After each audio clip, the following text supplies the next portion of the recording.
Okay, so Baruch Hashem, we are coming closer and closer to the time of the redemption. What does it mean to come to the time of the redemption? What's going to be? So there is many ideas, many concepts that we know to say about the redemption, but finally, after all of the different back and forth, really we don't know exactly what's going to be. We have certain understandings, but one thing that we do know about the redemption is that the knowledge of Hashem is going to be increased, and that's what everybody is going to looking for, to understand Hashem, to understand how to connect to Hashem. Why I'm saying that? Because it's important for me that anyone that is listening will understand that that's what we're dealing with is really part of this process of the redemption. Because that's all of those classes, that's what it's all about. To get the knowledge of how to connect to Hashem. And the point is that there's nothing else, really. People are confronting all kinds of different problems, issues, this, that. I give you an example. There's a guy that I know him personally. I heard what I'm saying now, I heard it from himself, from his mouth. So, he used to be a businessman, and he made a lot of money. And he was things like negative things happened with him and his family, and he was about to commit suicide. He was ready to jump off the roof, literally, and finish the whole thing. And he instead somehow Hashem made a miracle for him, and when he was like standing on the building's window ready to jump, the last moment, all of a sudden he's getting a phone call, and that was Rav Goldstein Zatzal that yelled at him, "Come on, I need you here in Yerushalayim. Come back to Yerushalayim." He was in whatever, outside of Eretz Israel. "Come back quickly. I need your help here in Yerushalayim. Come. Bring your whole family. I need you here." Something like that. I don't know exactly the words, but so he was shocked. How can it be that exactly in that moment Rav Goldstein is calling him after all of those years, whatever. Anyhow, make the story short, Hashem did all kinds of miracles to them, and somehow they made their way to come here. Now,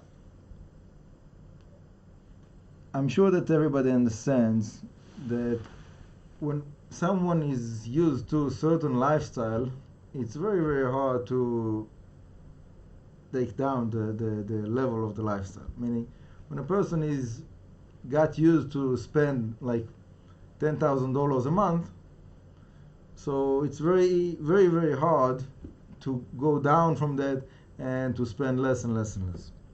But that's what happens. If you don't make money, you have to cut off the expenses.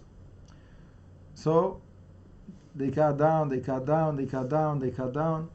and nothing is happening. They're not succeeding to make money. And comes down. Nothing is happening. And as they try this, and he tries that, and he tries this, and this job, and that job, and all kinds of here and there, and all kinds of creative ideas, and nothing is helping, nothing is happening. And he goes to this rabbi, to that rabbi, to this gulot, that gulot. Everything is blocked. Doesn't find what to do. So, after a while,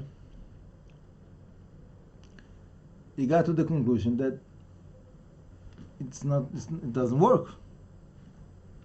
It's not happening. He's not making money. So he saw himself as a person that is able to make a lot of money very quickly. And he find out that Hashem closes all of those doors. So besides of the fact of that it's very, very difficult, besides that, just there's nothing to do. So what can you do? If you're not making money, you sit and learn Torah, right? So instead of dedicating his life to business, he got to dedicate his life to Torah. Happened to me too. Okay? So this is something that I'm sure there's many people that have that. You, him, there's many people. I know another person that is a doctor, that it was the same thing. He was like top psychiatrist, and all of a sudden he found himself that for some reason Hashem like took all of the different possibilities that he cannot do anything, cannot treat anyone, and he just dedicated himself to learn Torah. So now, is that a blessing or is it a curse? Biggest blessing. Right? So, obviously for someone that he have to cut his expenses and take down his lifestyle and so on and so forth, it looks like a curse. It's very, very hard. Yeah, to someone that is used to whatever, drive a Ferrari, and now you have to take a bus, it's like, what's going on? How can it be? It's very, very hard. Very, very hard. I spoke with these different people that had the same situation, and I saw that they were like emotionally crushed from this situation, practically. But after a person is getting over this traumatic kind of experience, the bottom line is that Hashem did all of that to bring the person to the understanding that he just have to sit and learn and dedicate himself to connect to Hashem.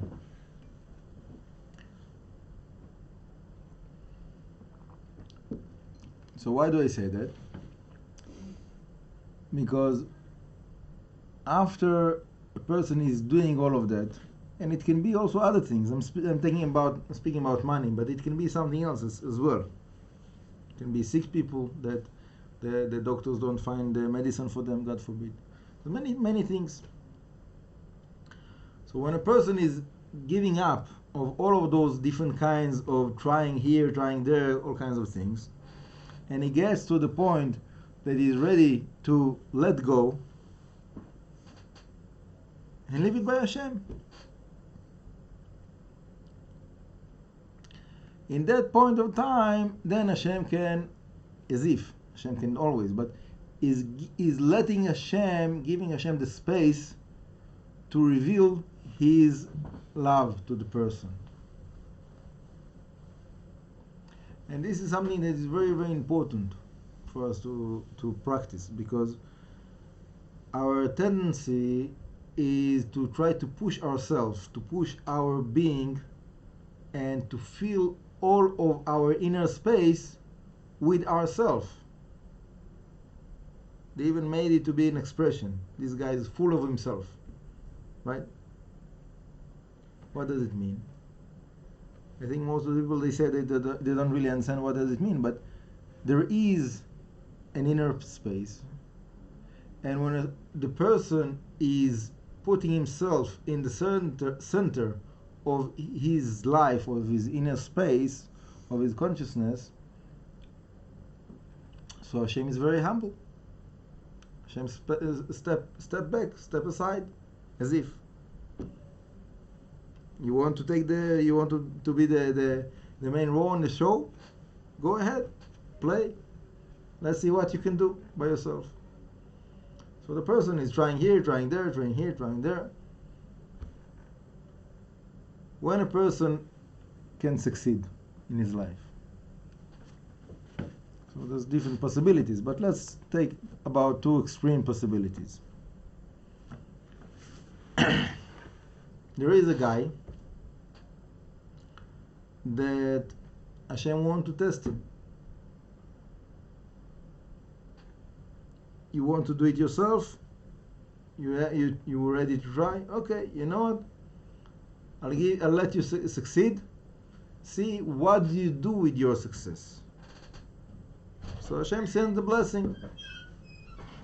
And there is people that they don't have any Hashem consciousness. They don't know anything about how to relate to Hashem. They're not there.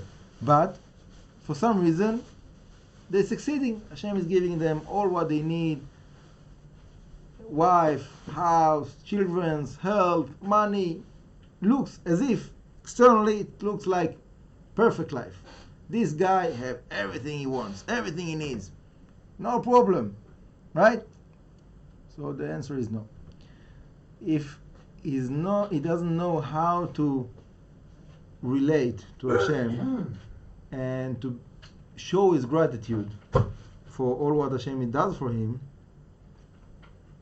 so with all his success is a failure. And it's only a matter of time until Hashem will show him that. I'm not wishing anything negative for anyone. I'm just saying the way it works according to my humble understanding. So when someone has success in his life, and it can be in any field, someone that learns, so it can be that he has the success to remember and to understand and to be able to apply whatever it is that he is learning. Someone that is doing business, so he can make a good investment, whatever it is that. Someone that is employed, he's all of a sudden he's getting a good job. Someone that is playing, he have like inspiration that Hashem gives him, that everything goes like good and everybody get excited from this, right? So this is a very big test. The success is a very big test, because the yetzirah, the evil side, is pushing the person to tap himself on the back. I did it. I'm so good. And to get the response, to get the luxury, to get the honor, to get the money, to get everything from the people that surrounds him. And it's very, very, very, very hard to admit the fact that I didn't do it. It's not me. So everything is by Hashem. It's very, very hard. When someone is not succeeding, so then he's blaming Hashem. Hashem, why you don't let me to succeed? But if he succeeds, so then he's saying, no, Hashem, you didn't do it for me, right? You ignored me. Now I succeeded myself. Now it's because I put so much efforts, I did it, right? So this is exactly the opposite of what we have to do. Exactly the opposite. We have to recognize that the blessing comes from Hashem. So and that's first thing. Second thing we have to understand, to remember, to apply, is that even though we're really trying to do good, but bottom line, we know that each person, each individual knows about a lot of points that is missing a lot. Let's put it this way, to say the least. Okay? Points that of imperfectness. Imperfection. Something like that. Right? Now, with all of these imperfections, it should have been that anything that he do, he won't be able to succeed. How can Hashem send you a blessing if you have all of those holes in your cup? You can't hold the blessing. So why should Hashem spend his abundance on you if you're not capable to hold it? Right? But even though so many holes in the cup of the blessings, Hashem overlooks and gives the person the blessing. So what the person have to say? I know that I'm not worthy. I know that it's not because of me. I know that there is people that are much smarter, and for some reason they didn't succeed. And even though I did all what I did, still Hashem gave me this blessing to be successful in the degree that I am successful. So I just have to be thankful, and I have to show my gratitude to Hashem in all whatever it is that I can, whatever way that I can find. Why do I say all of those things? Because to receive the divine inspiration that we're looking for within all of those meditations, the first and last point is to keep humble. This is the praise of Moshe Rabbeinu. This is the praise of all of the tzaddikim.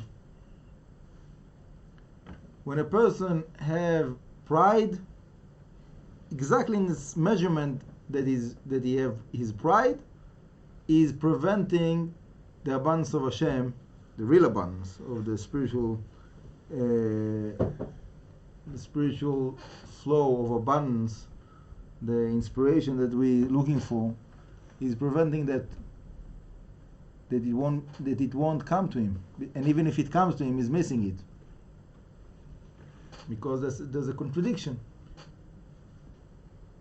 right? That's the meaning of the statement of Chazal, that when a person have a pride, כל המתגאה, קדוש ברוך הוא אומר, אין אני והוא יכולים לגור בכפיפה אחת. Means, as if when someone have a pride, Hashem says, I cannot live with this guy in the same place. I cannot be with this guy in the same place. So, in a certain way, it's like the person is pushing Hashem away. Right? So, to go back to what I started with, we have our inner space. If we are full of ourselves, but all the time we pat ourselves on the back and reminding ourselves how good we are, and so on and so forth. So we are building up our pride. So we're taking more space within our inner space, and as if we're pushing Hashem out. We tell Hashem, no, we don't want you, God forbid. Right?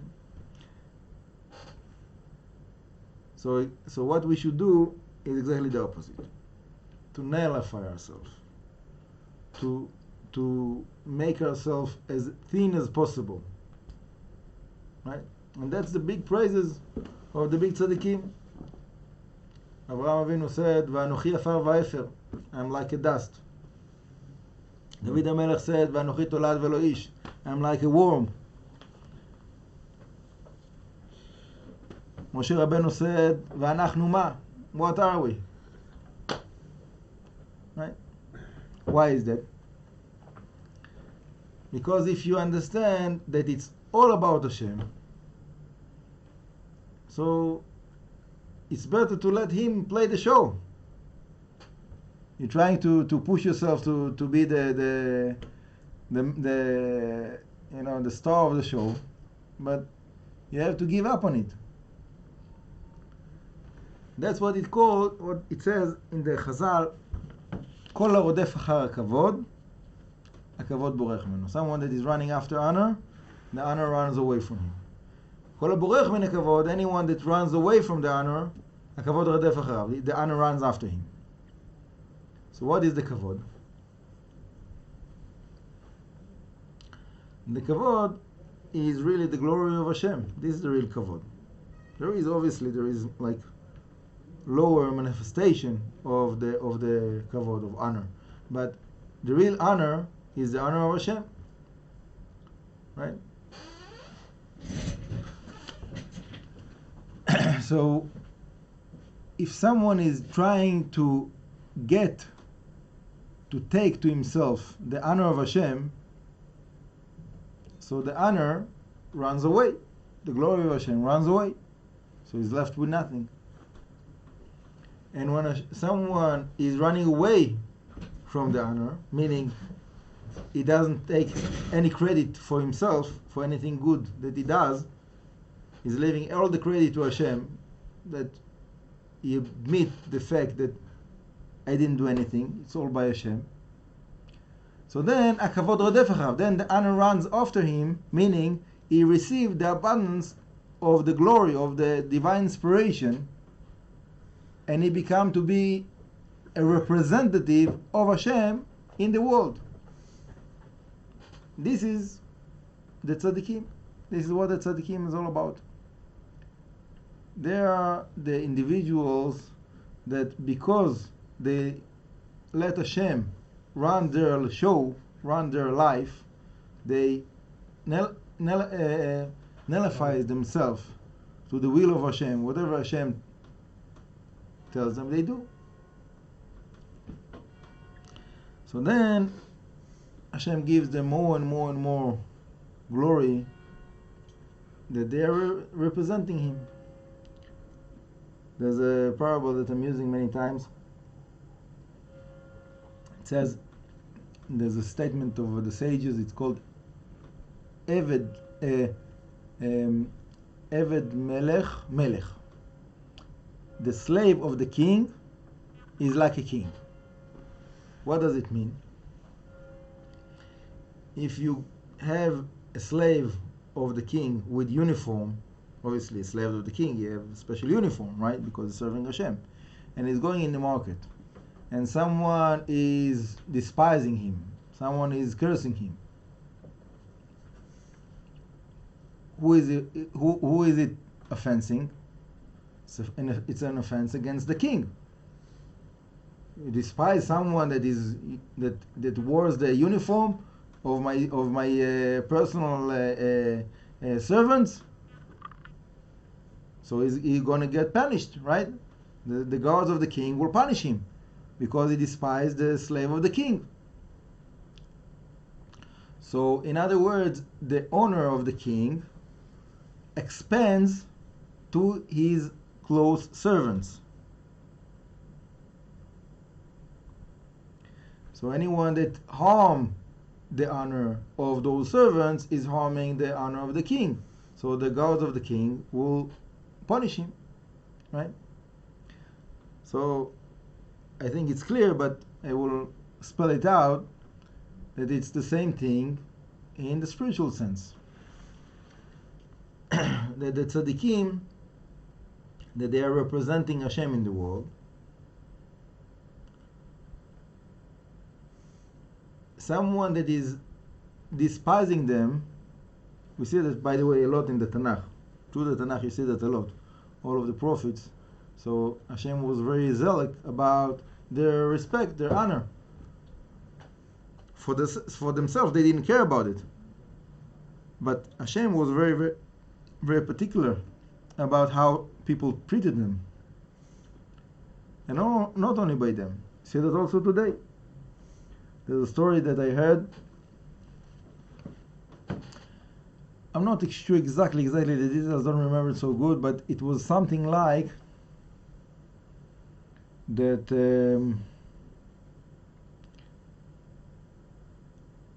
I think I heard it from Rav Shmuel Eliyahu, that he said that he came to the grave of his father, Rav Mordechai Eliyahu, and he saw that there was like the stone was broken. There was like a piece that was cut off, something like that. And he said, maybe it was Rav Mordechai Eliyahu that it was about his grandfather. I'm not sure exactly, but in that family. So he said something like, the hand that touched you should be punished. Something like that, or like give a patch to the hand that broke the stone on your grave, something like that. And sure enough, in like very, very close to that, like one of the Arabs that were walking there, he was like doing something in the work, and something like cut his hand while he was doing it, and the rabbi heard it, and he called him and he told him, like, you know that it could be that because of what you did with the stone. He was not sure, but he thought. He said, "How did you know?" Whatever. So ask for forgiveness, and something like that. I'm not exactly sure on the details of the story. Anyhow, the point is that it's not only about the prophets, it's also rabbis of our generation, not only rabbis passed away, also rabbis are alive, that this is when we are giving honor to someone that is representing for us or for the world Hashem, so we're giving honor to Hashem. And if we want, there's a possibility that we will represent Hashem in the world. Right? Obviously, it means to take a lot of responsibility upon yourself. You can't, be childish and represent the king. If you want to be a servant of the king, so you have to be mature. But there's so much to gain that it's definitely worth it. So Bezrat Hashem, we will learn how to build up ourselves in the right way, in a healthy way,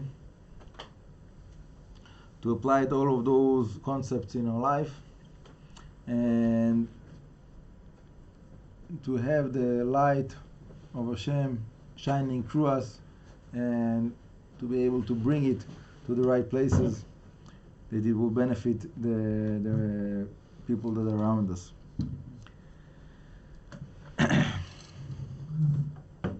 Anyhow, to go back to the starting point of this class today, I started to speak about the redemption. And the point of the redemption is that nothing will be count besides the knowledge of Hashem. Okay? Today, we look around, we see all kinds of nice toys, Ferrari, private jets, yachts, houses, here, there, all kinds of things, and it brings up all kinds of lusts and desires. It's normal reaction. That's how Hashem built us. Even though we know that it's all like fake, we know it, but the eye see and the heart desires. Right? So, as much as time goes by, all of those things lose their value. And more people realizes that it doesn't mean much. Okay, so you drive a Ferrari. Fine, good for you. That's the. I have a person that used to learn here, and I spoke with him a couple of weeks ago, and he told me that he managed to establish a nice business. It works good, he's making money. And I told him, so, and like, you happy? Like, you're satisfied? He said, look, I know that that's not what life is about, but for now, that's what I found myself that I'm doing. But I understand it's not. I came to the world to do more important things than this business. Okay, so I'm making some money, so it's good to have some money in my pocket. But I hope that I'll get to a point that I'll be able to leave this business and get back to learning, to connect to Hashem, and so on and so forth. There's many examples like that. I'm sure that anyone knows many people around him that have all kinds of similar stories. The point is that as much as a person is investing in, let's put it this way, when you have a stock market, so you don't want to invest in the stock that is on the top, because it's already on the top. You want to invest in something that is going up, right? Then you're making a good investment. Maybe. Supposedly, right? So here I have a very good suggestion for a very good investment. An IPO, you mean, like a new company. Very good investment. The stock that can never fail. Yes? Whatever you invest in your relationship with Hashem, you will never lose from it. As much as you're capable to get the knowledge and ability and practice to connect to Hashem, you're set. Why is that? Because all of the other things, they go down. And this is the one stock that goes up. Netzach. Right? So, also for this world, also for the next world. There's nothing better than that. Right? Anything that you have in this world, let's say you save money, you get to your dream to buy yourself your Ferrari. Wow! So how long would it last until you'll be, bored from it? Like kids, they buy themselves, you buy them a toy, they're happy, they're jumping up and down, but after a while they get bored, they want a new toy, right? All of the toys of all of the different levels of children, it's all the same. You get one toy, you get bored from it, you're looking for another toy. Okay. But connecting with Hashem, it's something that it's never enough. You never have enough of it. So as much as we are there, we want to bring more of ourselves to that point. Okay? Meaning, within our being, like we spoke about many times, we have many parts. Infinite levels upon levels upon levels.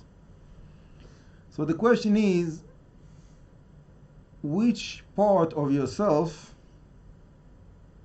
your consciousness is connected with? There is a part of ourselves that is there with Hashem. That's it. It has the full connection. Usually, almost no one is able to reach it. It's very, very high, very, very ascent, very, very hard to reach. But it's there. We have part of ourselves that is within total unity, connecting to Hashem, connected to Hashem, connecting and connected. And there is the other extreme, a part of ourselves that is like an animal, doesn't care about anything. Let me eat, sleep, so on and so forth, that's it. Like animal, no difference.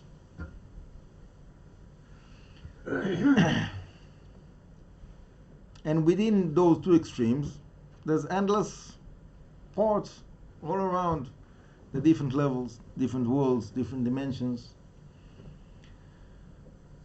So where are we? Where am I? Where do I put my consciousness?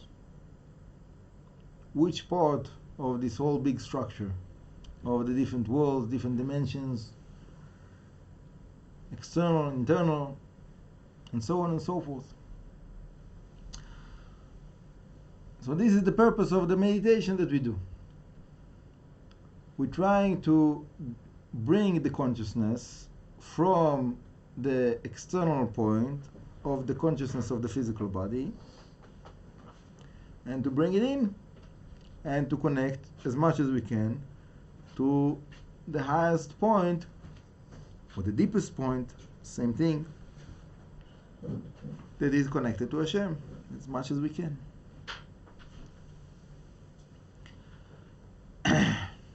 And within that basic formula, the basic method, there's huge potential, infinite potential.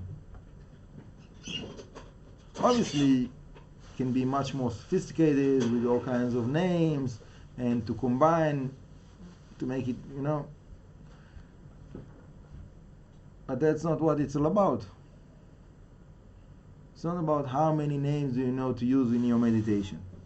It's good to know how to make all kinds of different applications, different meditations, all of the different books of the Kabbalah and the arich and Rashash and all of, it's all good. That's what I'm trying to do myself. But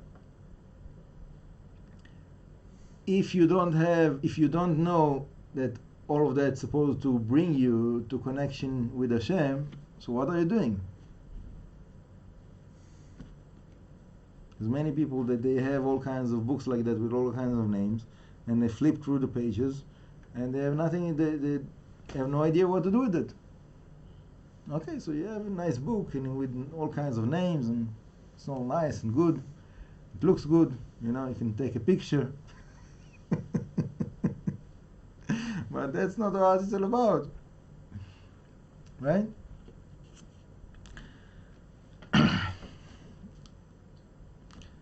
And as much as we are capable to apply those principles and to connect to Hashem, exactly in that measurement, we are living the redemption.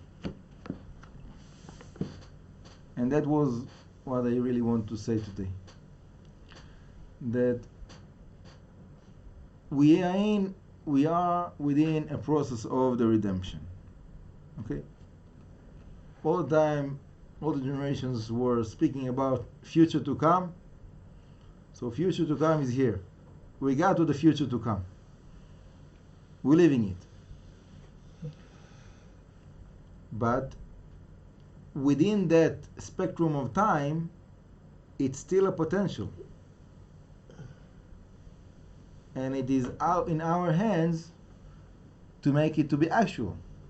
Is that referring to asilava? You say future to come, is that like the asilava? Yeah, Latid Lavo. We're in that time now? Or? We are within the Latid Lavo. Oh. This time is part of the redemption. Uh-huh. I'm not saying it's the end of the redemption, but it's within the redemption. Uh-huh. We see many signs for that. There's many big tzaddikim. It's not my word. There's many big rabbis that are saying that. Wow. I'm not saying that we have everything. We're still waiting for Bet HaMikdash. We're still waiting for all of the Jewish people to connect to Hashem and so on and so forth. But there is the potential is here, and we have to take the opportunity and to bring it to make it to be actual. Yes, in the book of Daniel, there is a place there where there's a number which is mentioned 2,300 soft case, משהו כזה, 2,300. ואני קראתי בספר שאם עושים חישוב ממועד הנבואה של דניאל, שזה חורבן בית ראשון, עד הקמת המדינה, פלוס מינוס 2,300. שזה בדיוק הנבואה מעל שמדברת על זה. עכשיו, 2,300 שנה. So it's all here. We have, besides of the physical manifestation of Bet HaMikdash, basically we have everything. But that's not enough. Each one of us have to find his own personal connection and to activate it. So first, to be conscious about it. That's the first step.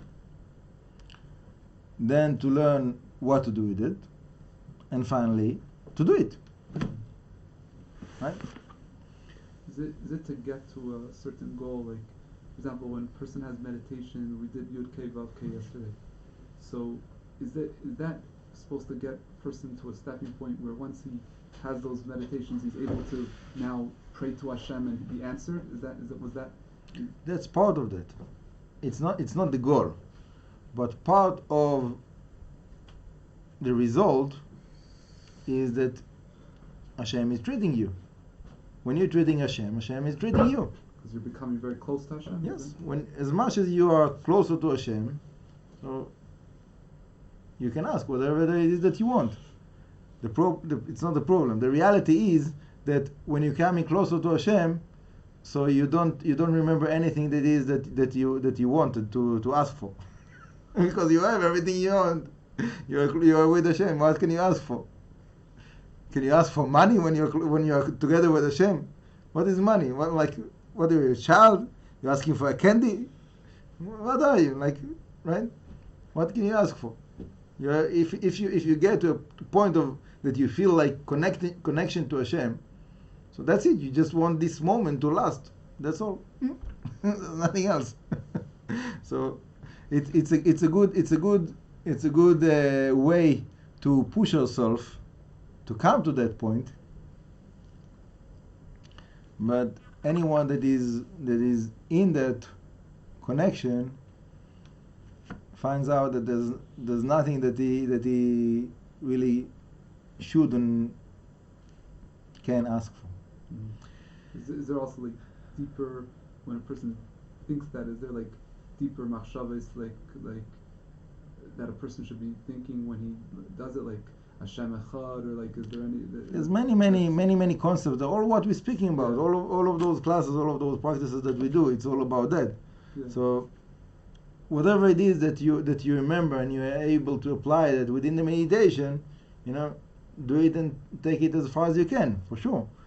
But it's not something that you have to feel as if that's the only way, and if I'm missing a point, if I'm missing a part, so like it's not going to work for me, and to be like kvetching and nervous about it. That it just you have to be there and let Hashem the opportunity to reveal whatever He wants to reveal to you.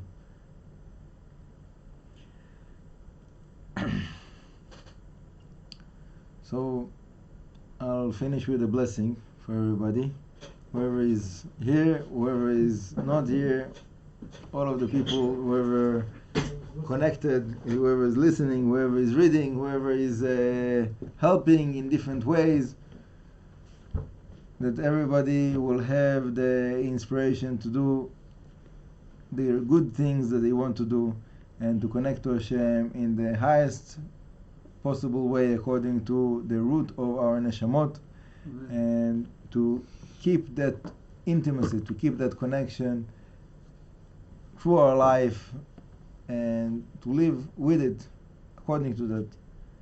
Bezrat Hashem. L'chaim tovim u'l'shalom. Thank you very much. Yeah.